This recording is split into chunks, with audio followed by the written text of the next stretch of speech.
The row over the composition of the all-important Parliamentary Accounts Committee and Parliamentary Investment Committee today turned out as an allegiance battle in Parliament, with members of Parliament throwing insults at each other in a similar fashion witnessed in the previous general election. Any purporting that one side can have committees without the other is a no-go, because it is not possible. It is not possible. You may want, because you are used to impunity. Remember, we are dealing with you after you have stolen our elections. Mr. Speaker, it is very clear as of now that the minority is not only lacking leadership in this house, but they are getting directions as to how to transact business in this house from quarters outside of this house. Tempers flared on the floor of the house that at one point you may have been forgiven for mistaking the august house for a marketplace. Never conduct business that way. He has the biggest mouth. The Honorable Mr. Fred Outa. Speaker Justin Muturi had to chase Nyando MP Fred Outa from the house and ban him from the chamber for 3 consecutive sittings for shouting down a fellow honorable member.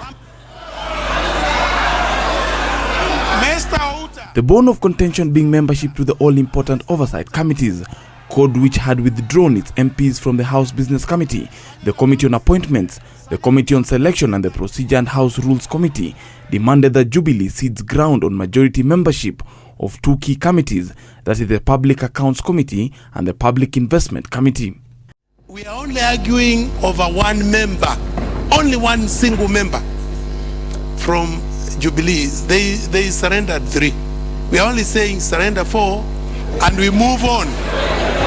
In any civilized democracy, you cannot have watchdog committees, audit committees, oversight committees to be dominated by members of the majority. Since the rules do not really expressly provide for what you are really demanding, let us sit down, retreat, take a cup of tea, and see how we can accommodate each other without being over-abrasive. Accusations were traded on Monday over claims that MPs allied to CORD had plotted an amendment of standing orders last January, which led to a rift between Jubilee and CORD over membership of the 2 watchdog committees. The repealed standing orders provided that the opposition parties shall have a majority of 1 in membership of the PIC and PAC. However, the new rules provide that membership of committees is based on party strength in the House, meaning that Jubilee coalition controls all committees.